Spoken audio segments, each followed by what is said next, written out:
Shalom, shalom, Shabbat shalom, peace be unto you, and have a peaceful Sabbath.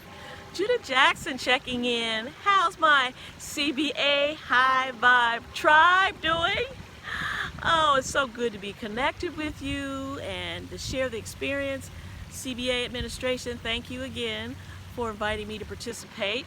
And today I'm a little behind, had some technical problems, and excuse me, I'm going to be speaking quickly, and I'm purposely speaking when the alarm is going off in the background because it's symbolic of what is happening in all our lives, I believe. It's time. So anyway, but I am sharing up until now, two of my biggest limiting beliefs. And the first one is, I did not believe that the Most High God was all-powerful. And so it caused thoughts when I stepped out in faith and I started experiencing resistance, or as in a Judeo-Christian belief, warfare, spiritual warfare.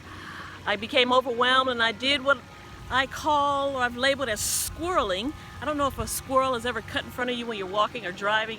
I mean, he's smoking, he's going, it's like he got this. Then right in the middle, something happens and he gets overwhelmed and he doesn't want to go forward, he goes back. He doesn't go to his destination. So here's another example, biblical example. The disciples are in the boat fishing, and it's a terrible storm comes up, wind, rain, lightning, and they're afraid for their lives, and they see Jesus just walking on the water. And Peter says, "Jesus, if that's you, let me come." And Jesus said, "Come on out the boat, Pete." So Peter gets out on the boat and he starts to walk on water, just like Jesus. But he looks at the waves and the wind and he begins to sink. He swirls, and he calls out to Jesus, "Save me, Jesus." Jesus reaches his hands out and lifts him up, and he said, "Peter, why did you doubt?" Now this is the Son of the Most High God, omniscient. He knew the question was not for Jesus, it was for Peter. Sometimes the circumstances look bigger than God, or bigger than Jesus. And so that's what I call squirreling. And so to flip that, I was getting ready to think, what can I do to flip that? And then scriptures begin to shoot to my mind.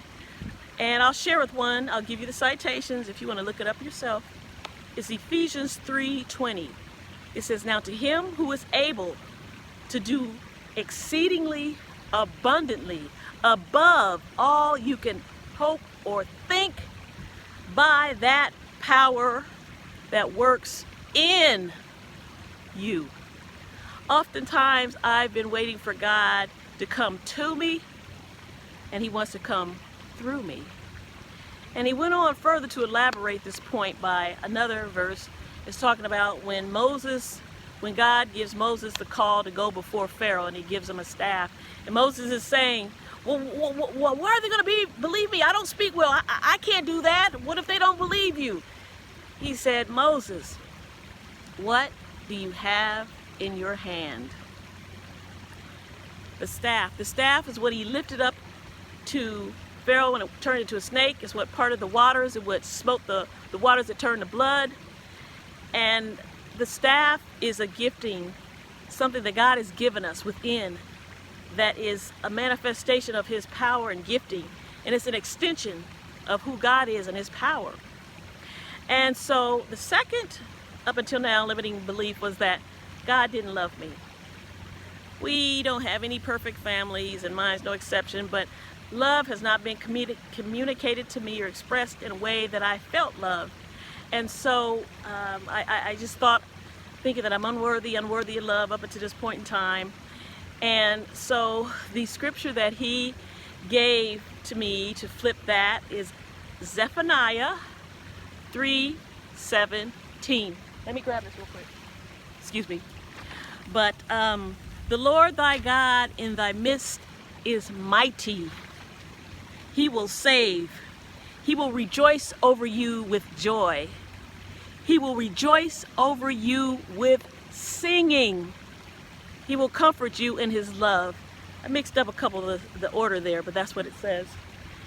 Can you imagine God singing over you? Awesome. So family, I hope this is something that will help you and bless you too. But take care. Enjoy the rest of your Sabbath. Judah Jackson signing off. Namaste. Peace out.